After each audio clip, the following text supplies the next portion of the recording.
I never thought I would find myself in this situation, but here I am, pouring my heart out to whoever might be reading this. My name is Jake, and I was married to a woman named Sarah for 6 years. We had a comfortable life, to say the least. I had a steady job as a graphic designer, and Sarah worked as a marketing executive. We had our ups and downs, but what couple does? However, things started to take a turn that I didn't see coming. It all began with small changes in Sarah's behavior. She became more distant, often wrapped up in her phone. At first, I chalked it up to work stress or maybe just her needing some personal space. But then the late nights at the office started and she'd come home with that same excuse. I'm just trying to get ahead. It was always the same, and I tried to be understanding, even encouraging her to focus on her career. But the feeling in my gut didn't go away. I couldn't shake the feeling that something was off. It wasn't just the late nights, it was the way she spoke to me. A bit more curt than usual, and sometimes I'd catch her off guard with a question about her day, only to be met with a vague answer that felt rehearsed. I started paying closer attention, and that's when I found the first piece of evidence. One Saturday, I was cleaning out the junk drawer in the kitchen when I stumbled across her phone. It was unlocked, which piqued my curiosity. I scrolled through her texts, and my heart sank. There were messages from a guy named Eric, someone I didn't recognize. Their conversations were laced with flirtation, and the way they talked made it clear they were more than just friends. I felt a sickening twist in my stomach, and I couldn't believe what I was seeing. My mind raced. How could she do this? The anger bubbled up inside me, followed by an overwhelming sense of betrayal. I was tempted to confront her right then and there, but I wanted more proof before I turned my world upside down. I decided to sit on this discovery for a few days, and it felt like living in a nightmare. I went from being the loving husband to a detective, watching for signs, looking for more evidence. Over the next week, I noticed more small things, like the perfume she didn't have before and how she started wearing those new clothes that I had never seen her wear before. It all pointed to the same conclusion. The final straw came when I saw a text pop up on her phone while she was in the shower. It was a picture of a bouquet of roses sent from Eric, with the message, "Can't wait to see you tonight, babe." I felt my blood boil and I could hardly breathe. When she got out of the shower, I confronted her. My heart was racing and I could feel my pulse in my ears. I asked her about Eric and her face went pale. For a moment I thought she might come clean, but instead she lashed out, claiming I was being paranoid and that I was overreacting. It was like a switch flipped. She went from defensive to outright aggressive. "Jake, you're being ridiculous. Eric is just a coworker. Why can't you trust me?" she shouted, her voice dripping with indignation. I told her about the texts, about everything I had seen, and that's when she turned on the charm. "You're just being insecure. Maybe if you paid me more attention, I wouldn't have to find it elsewhere." I couldn't believe the audacity. I felt like the ground had been pulled from under me. It was one thing to cheat, but to twist it around and make it my fault felt like the ultimate betrayal. The anger and hurt surged through me. I told her, "I wish you weren't with him," and walked out, slamming the door behind me. That was the moment everything changed. As I stood outside my own home, I realized that my life was about to shift in ways I couldn't predict. The emotional weight of the confrontation settled in, and I had to make a decision about what to do next. What would I do? How could I let this go? The questions echoed in my mind as I paced back and forth outside, the chill of the evening air doing nothing to cool the fire burning within me. The night was a blur of emotions. I drove aimlessly around town, my thoughts racing like a fast car on an empty highway. Betrayal, anger, confusion, each feeling crashed over me like waves against rock. I ended up at a diner, sitting in a booth with a cup of black coffee that turned cold while I stared into space. I needed to think, but my mind was a whirlwind. I kept replaying the confrontation in my head. Sarah's words echoed, "Why can't you trust me?" It stung. I had trusted her with everything. We had built a life together, and yet here she was, cozying up with some guy named Eric, making me question everything. I felt like I had been living in a lie, thinking we were partners, while she was living out some fantasy with someone else. As I sat there, I began to formulate a plan. I had to gather more evidence and figure out the extent of her betrayal. I wasn't just going to let this slide. I needed to confront her with all I had. So I went home that night, heart heavy, and spent the next few days in a haze of anger and determination. I took to social media, diving deep into the digital world. I searched for Eric, and after a bit of sleuthing I found him, a guy in his early 30s fit, and with that charming, boyish grin. He was everything I wasn't, and I felt a rage boiling within me. I started to watch Sarah's movements more closely. I noted when she took calls and when she went out, keeping track of her every excuse. Eventually, I decided to follow her. It felt wrong, like I was crossing a line, but I had to know what was going on. One Friday evening, I followed her after work. She claimed she was going for drinks with colleagues, and I knew that wasn't true. I tailed her to a bar downtown, my heart pounding in my chest. As I parked my car and watched from a distance, I saw her walk into the bar and my stomach twisted. My palms were sweaty as I gripped the steering wheel, waiting for the inevitable. After a few minutes, I saw him walk in, Eric. The way they greeted each other told me everything I needed to know. She leaned in, laughed at something he said, and they found a corner table. It felt like a punch to the gut. The sight of them together, the ease of their conversation, it shattered me. I felt anger bubbling up inside of me like boiling water threatening to spill over. They shared a couple of drinks, and I watched as she playfully touched his arm. I couldn't believe this was happening right before my eyes. I had to do something. After what felt like an eternity of watching them, I decided to storm in. I pushed the door open and walked straight toward them. My heart raced, louder than the pulsing music in the background. As I approached, Sarah looked up and her eyes widened in horror. The playful smile on her face faded instantly. Eric's expression was a mix of shock and confusion. What the hell is going on here? I demanded, my voice steady but loud enough to draw attention. Sarah shot up, looking between Eric and me, panic evident on her face. Jake, wait, this isn't what you think. I couldn't believe her, the audacity of her words. What exactly am I thinking, Sarah? That you're just here for a friendly drink with your coworker? Eric, who had been silent, finally spoke up. Listen, man, this isn't. I cut him off. Shut up. You don't get to act all innocent. Here, I turned back to Sarah, who was now trying to come up with excuses.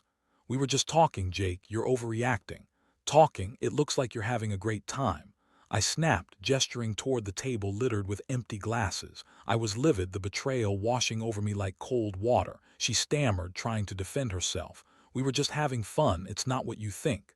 I couldn't hold back my anger any longer. What do you think this is? Some kind of game? You tell me you wish I was like him after we just had sex, and then you're out here with him. This is humiliating. The room felt like it was spinning. I could see other patrons looking at us, and I hated that I was making a scene, but I couldn't help it. The betrayal was too fresh, too raw. Jake, please, Sarah pleaded, her voice shaking. It's not what it seems. Eric is just a friend. A friend? I laughed bitterly. You call this a friendship? The confrontation was messy, and I could feel the eyes of the bar on us. Sarah began to cry, and I knew that my heart was breaking for the person I thought I knew. But all I could see was the woman who had stabbed me in the back. I stepped back, breathing heavily, looking at them both. I'm done. This isn't a marriage. You're not my wife anymore. With that, I turned and walked out, the weight of the confrontation crashing over me like a tidal wave. The emotional toll hit me as I reached my car. I felt a cocktail of emotions: anger, betrayal, and a deep sense of loss. But it also ignited something else in me, a determination to take control of my life again. I may have lost her, but I was going to find a way to reclaim my dignity. I spent the rest of the night driving aimlessly again, but this time with a clear head. I had a plan, and it was time to execute it. I wouldn't just sit back and let this slide. I was going to make sure she understood the consequences of her choices. The next few days were a whirlwind of emotions. I felt like I was on a roller coaster that wouldn't stop. I did go home right away after the confrontation at the bar. Instead, I crashed at a friend's place, trying to make sense of everything. My buddy Tom was sympathetic but also a little lost for words. When I told him what happened, he just shook his head in disbelief. Dude, I can't believe she would do that to you. You deserve better. Hearing that, while comforting, only fueled the anger I was feeling. I spent the next couple of days trying to plot out my next move. I knew I couldn't just walk away from this without making a statement. I had to confront Sarah again, but this time I wanted to hit her where it hurt. I had to show her the consequences of her actions. I started gathering evidence. I went through her social media profiles, scrutinizing her posts for any signs of Eric. It didn't take long before I found a picture of them together, arms draped over each other. The caption was something vague about just friends, but it was clear they were more than that. I saved screenshots and kept them on my phone as part of my arsenal. I wanted her to see what I had found when we confronted each other again. Then I started planning how to confront her. I wanted to make sure I wasn't just angry but also strategic. I thought about reaching out to Eric, but I decided against it. This was between Sarah and me. I didn't need to drag him into my plans. He was a symptom of the problem, not the root cause. The night finally came when I decided to confront her again. I texted Sarah and told her we needed to talk. I could feel the tension in the air as I waited for her response. She replied with a simple okay, but I knew this conversation wouldn't be simple. I wanted her to know the pain she had caused me, and I wanted to do it in a way that would leave a lasting mark. We agreed to meet at a cafe, the same one where we used to have brunch together before everything fell apart. I arrived early, my heart racing. I replayed everything in my mind, practicing what I wanted to say. I wanted her to feel the weight of her betrayal, and I wasn't going to hold back. When she arrived, she looked nervous. I could see it in her eyes. She wore that same perfume I had smelled on her the night I confronted her at the bar. It felt like a slap in the face. I took a deep breath as she approached, and then we sat down. "Jake, I'm so sorry about what happened," she began, her voice shaky. "Can we just talk about this? I want to work things out." I leaned in, cutting her off. "Sarah, you don't get to say that. You think you can just apologize and everything will go back to normal. Do you have any idea how much you've hurt me?" Her reaction was defensive. She started throwing out excuses, saying it was just a mistake, that she didn't mean to hurt me. I was feeling lost and Eric was there for me, she pleaded. "Lost?" I snapped. "What's lost is my trust in you, Sarah. You betrayed me. You willingly chose to be with someone else. You told me, 'I wish he were you,' after we had sex. You can't just gloss over that." Her face fell, and for a moment I saw a flicker of guilt, but then it was quickly replaced by anger. "You don't understand. You were always so busy with work. I felt alone." "Alone?" I echoed incredulously. "That's your excuse. You could have talked to me instead of running off to another man. You made that choice, and now you have to live with the consequences." I pulled out my phone and showed her the evidence I had collected. "Look at this," I said, sliding it across the table. "This is you and Eric acting like you're best friends. You thought I wouldn't find out." She looked at the screen, her face paling. "Jake, No," I interrupted. "You don't get to defend yourself anymore. You've made your bed and now you have to lie in it. I'm done. You've broken my heart and I can't stay married to someone who would do this to me." The tears welled up in her eyes, but I wasn't feeling pity. I felt empowered. I had taken control of the situation. I was no longer the victim. I was the one calling the shots. "Please just give me another chance. I'll do anything," she begged, desperation creeping into her voice. "Anything," I scoffed. "You think I can just forget what you've done? I can't trust you anymore. You've shattered everything we built together." She remained silent, tears streaming down her face. The cafe felt like it was shrinking as we sat there in this painful moment. I couldn't help but feel a mix of sadness and relief. I had made my decision, and it felt like the weight of the world was lifting off my shoulders. "I need time apart, Sarah," I finally said. "I don't know if we can ever come back from this, and honestly, I'm not sure I want to. I need to focus on myself and figure out how to move forward without you." Her sobs filled the space between us, but I felt resolute. I was reclaiming my life. I knew this was going to be one of the toughest decisions I'd ever have to make, but it was time to put my own well-being first. I stood up, ready to leave.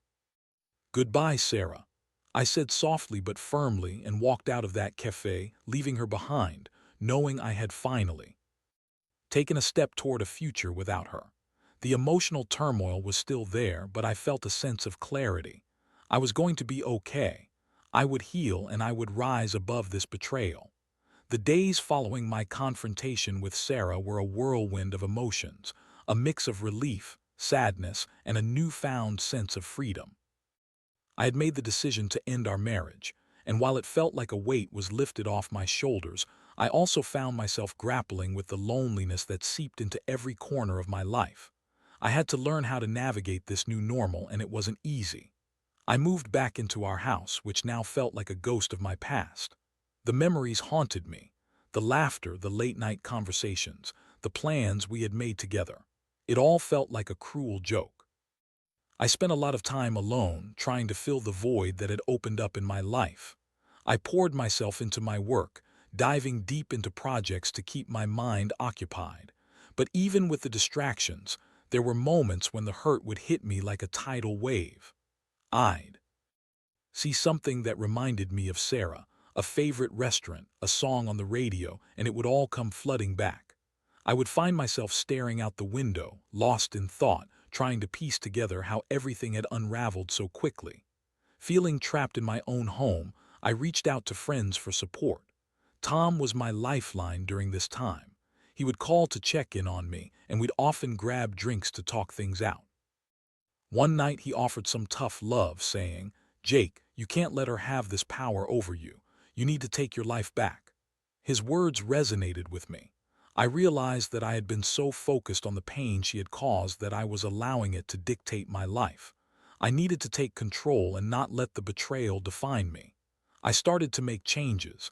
I began working out again, something I had neglected when I was wrapped up in the marriage. I joined a local gym and met some new people, which helped bolster my self-esteem. I also turned to a therapist to help me process everything. Talking things through with someone who was impartial gave me clarity. She reminded me that it was normal to grieve the loss of my marriage and the life I thought I had.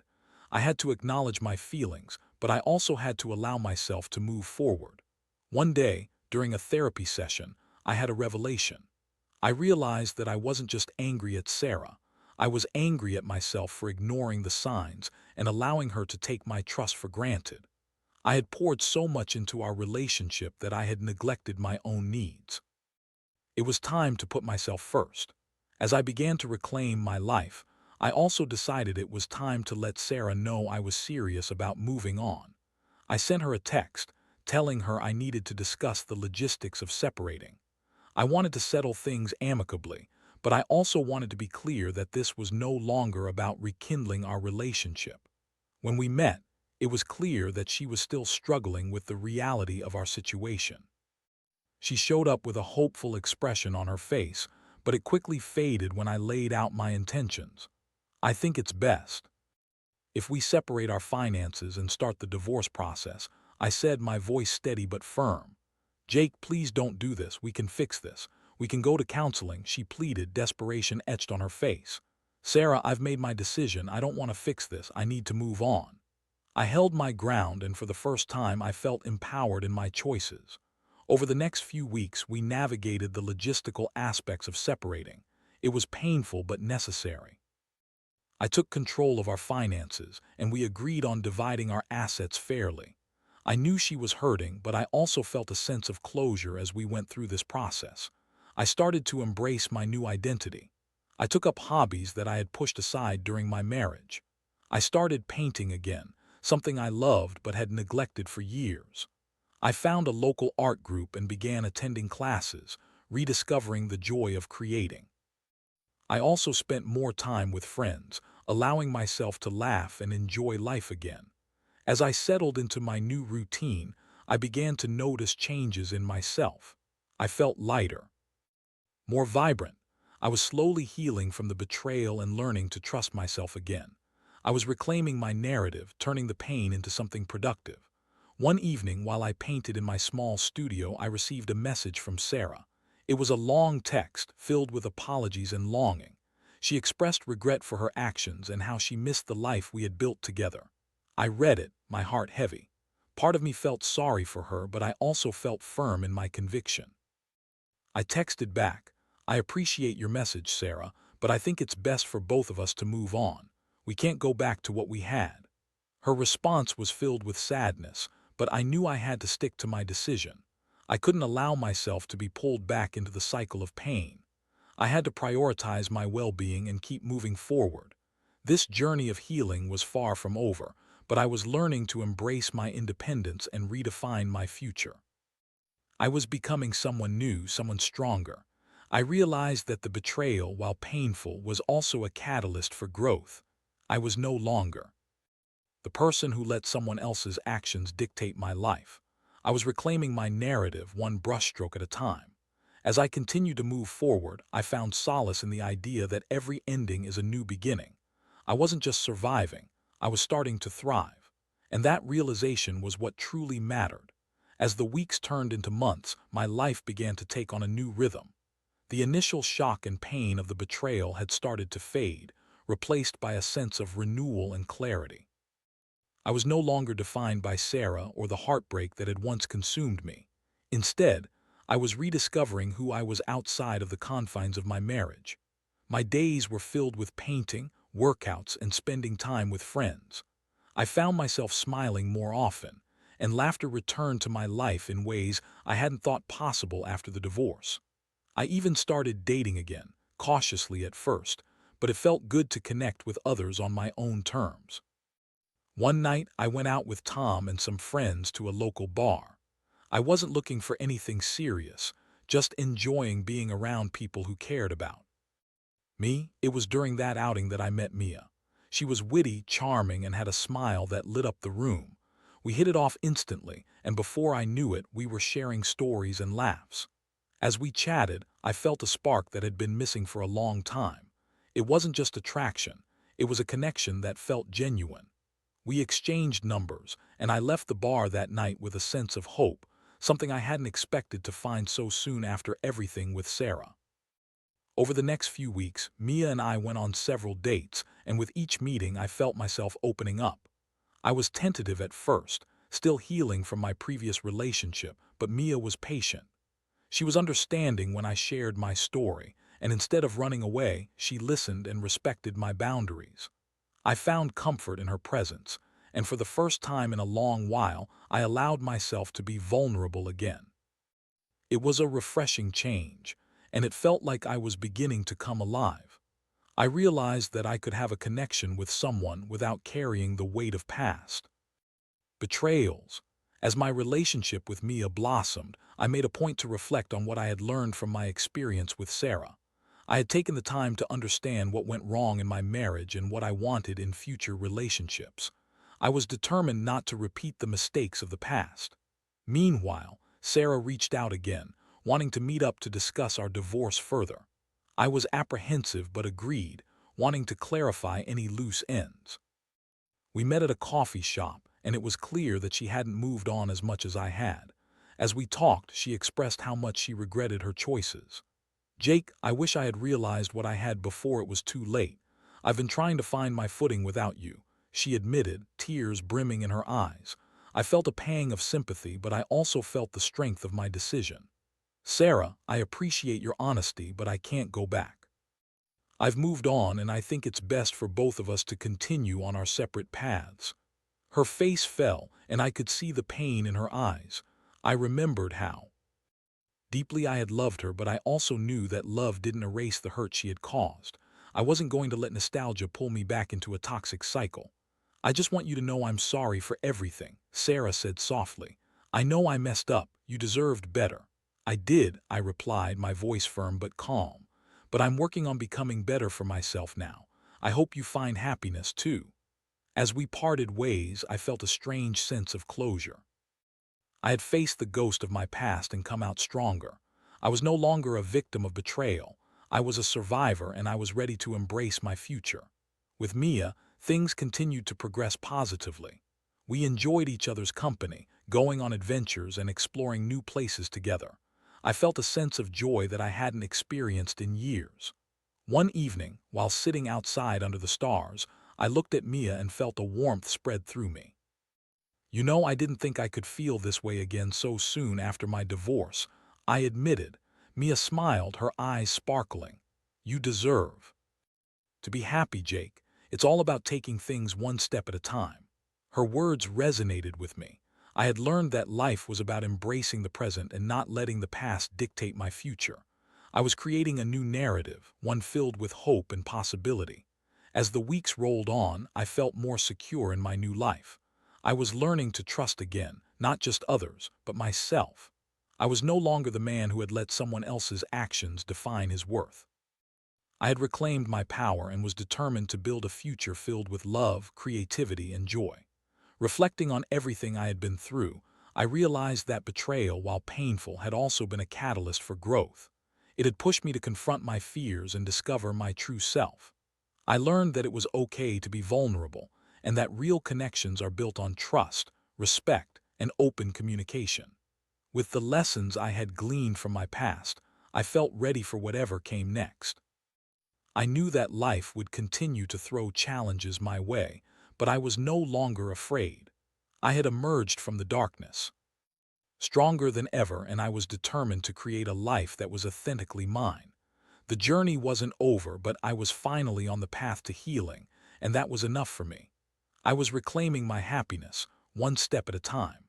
As the months rolled by, I settled into a new routine that felt both refreshing and liberating.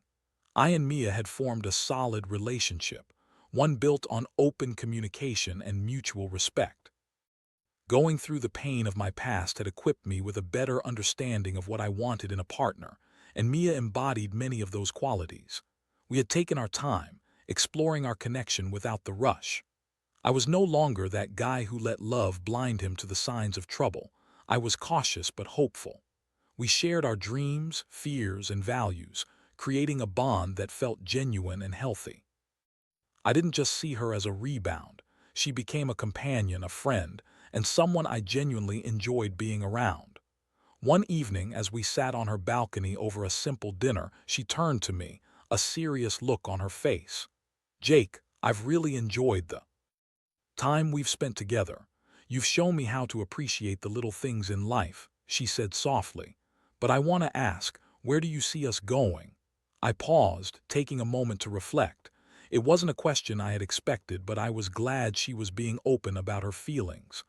"I see us continuing to grow together," I replied, looking her in the eyes.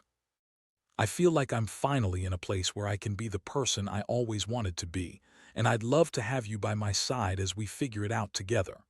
Her smile lit up her face, and in that moment I felt a wave of contentment wash over me. I wasn't rushing into anything. I was allowing the relationship to develop naturally, which felt right. However, while I was moving forward, I also learned that healing isn't a linear journey. There were moments when the scars of my past resurfaced, reminding me of the pain I had endured. There were nights when I would lie awake, haunted by memories of Sarah's betrayal, but I realized that it was part of the healing process. I had to acknowledge those feelings and not let them consume me. I often found myself reflecting on the lessons I had learned through this experience. I had spent so much time focusing on what had gone wrong that I hadn't truly appreciated the journey of self-discovery that had come from it. I realized that life can throw unexpected challenges our way, but it's how we respond that shapes our future. I also learned the importance of self-love. I became more aware of my needs and boundaries and began to prioritize my mental health.